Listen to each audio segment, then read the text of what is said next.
one. This guy is called Nicolino Locche, I believe. I'll probably butcher the name, but this this gentleman is one of the best evasive boxers ever. He's from Argentina, I believe, but his head movement was so good that he once went a whole round where he just basically didn't fire one shot and just dodged every punch.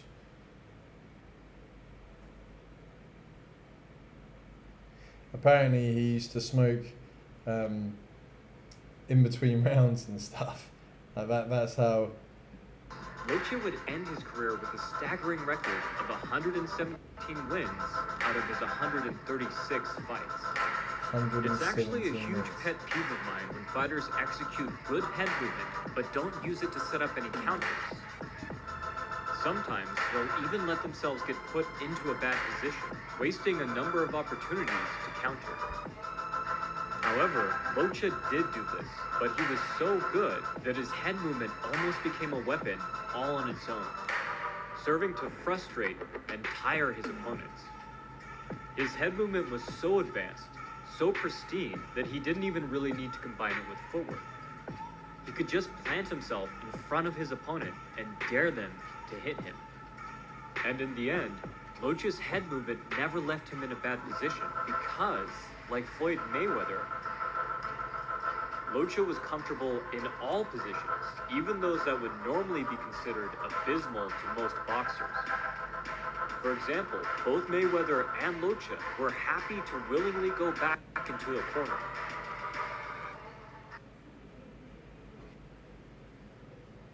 Even walking themselves there.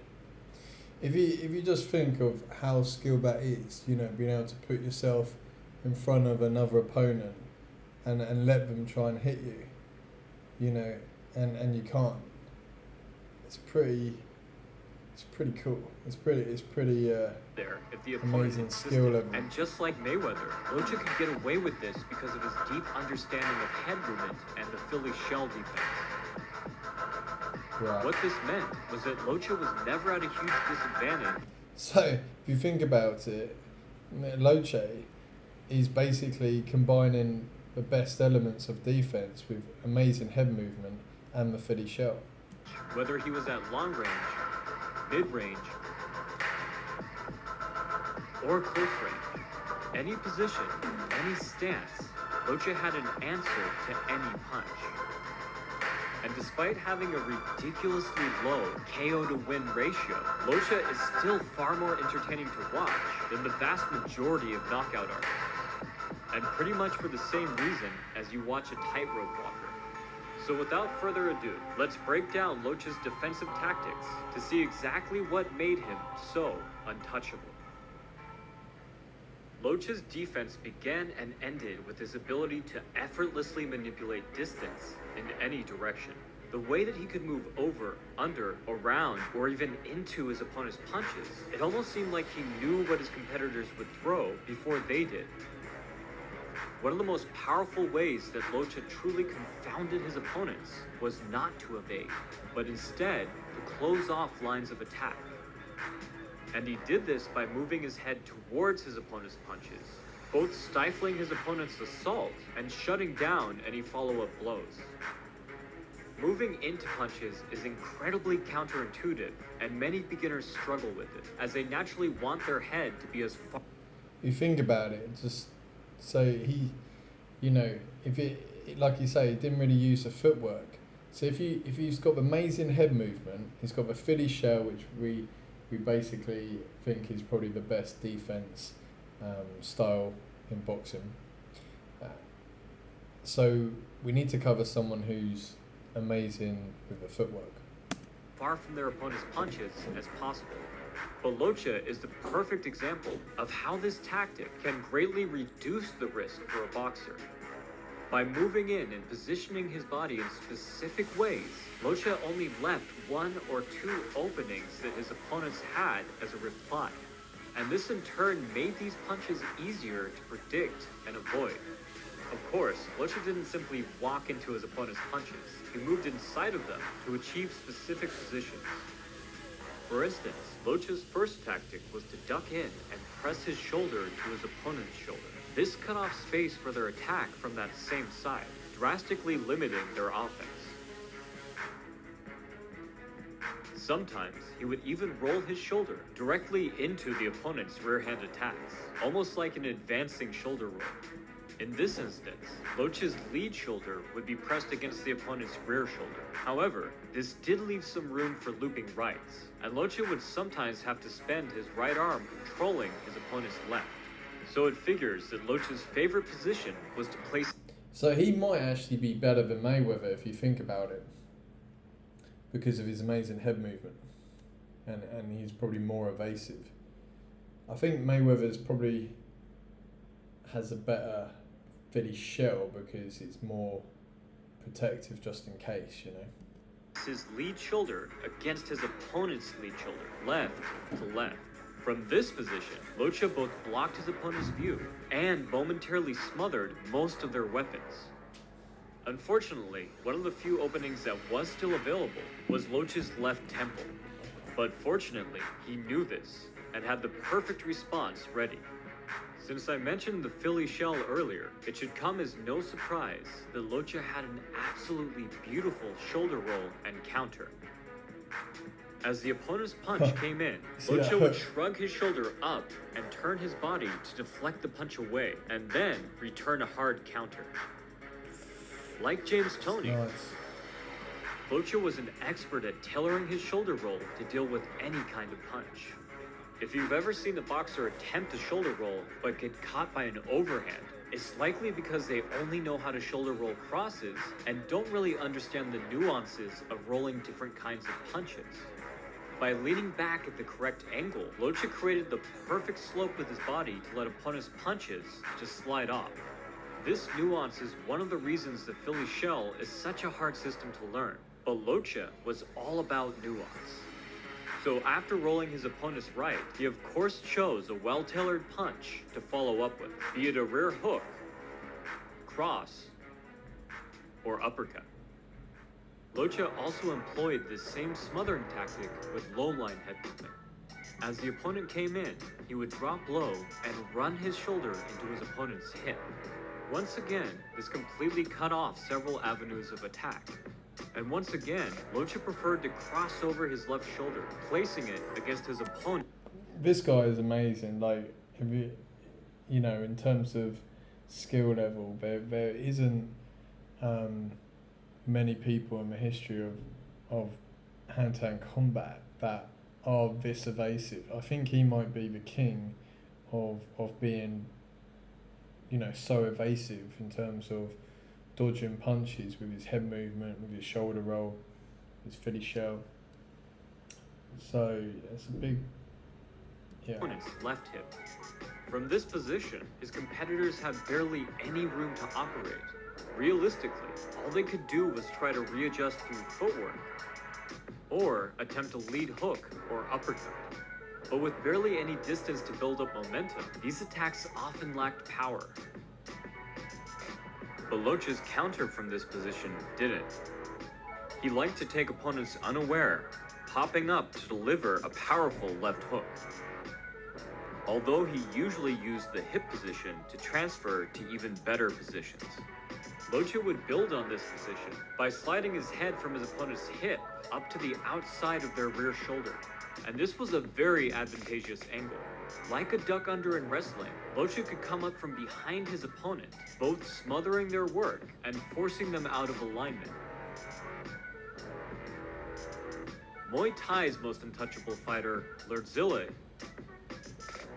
uses the same tactic to escape corners today. And like Lordzilla, Locche would shuffle away to either side. Lordzilla is amazing, and he's a friend of mine, and he was teaching me the teep earlier this year. I'm gonna do a video on Lordzilla, but it's an amazing fighter. Probably the best evasive fighter in terms of Muay Thai and in terms of striking, you know, using your legs as well. Whether escaping to the inside or the outside, the opponent was forced to readjust their stance, giving Locche all the time he needed to exit to mid-ring or counterattack. During any given exchange, Locche could employ one or all of these tactics. So we've covered what Locche did, but now it's time to cover how he was able to do it. Most fighters would find themselves running their heads into punches, even attempting to emulate Locche. So how the hell did the man get away with embarrassing high-level fighters? It all has to do with what, in my opinion, is the single most important element of fighting: timing. And when it comes to Locche, his timing wasn't all about natural reflexes. Locche was arguably just as good as Joe Frazier at completely getting inside of an opponent's rhythm.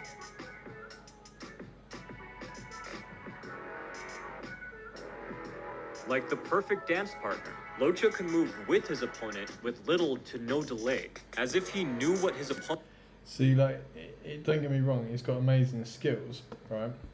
But, like, I would say I prefer Mayweather's style more because he keeps that guard up, you know. Sometimes Locche seems a bit like a bit slack with the guards because he's so good with his head movement, you know. So, but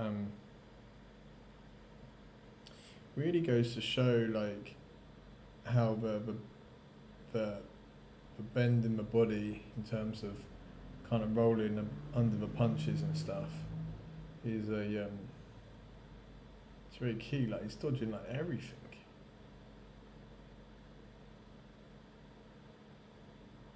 So maybe Locche is kind of a godfather, as they say, of the Philly show. And he probably just took it to a higher level. Just imagine Mayweather with that head movement. I mean, like, don't get me wrong, like Mayweather's one of my favourite fighters, and amazing at Philly show. But if he had this level of head movement, he would be even better, you know.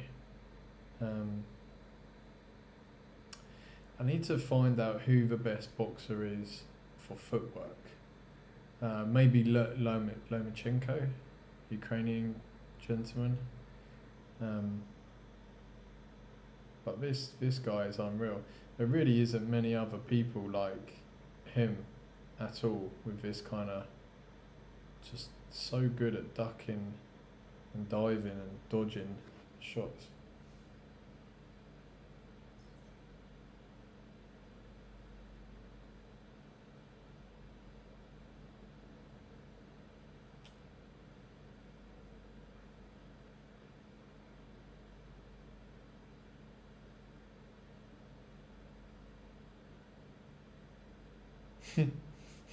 Just dodged it, my guy just fell.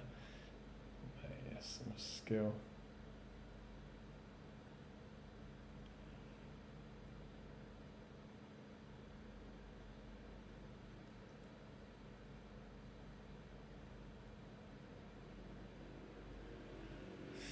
This is when, you know, this is the sweet science, as they say. There's Ali. Canelo. See, Canelo's got better movement now. I wonder if Mayweather could do Canelo right now. That would be a super fight, that would. I bet Canelo would take it as well. Wanna get his win back. Alright, so that was amazing. So yeah, recommend checking him out. I'll put his name in the description, and yeah, just YouTube him and see thing. But his head movement is probably the best in the world ever. I haven't seen that head movement as good as his, and I like the fact that he's a fellow Philly shell expert, you know. So yeah, cool. Alright, thanks for enjoying the video, and subscribe, comment and like, it all helps, and I'll see you next time. Cheers.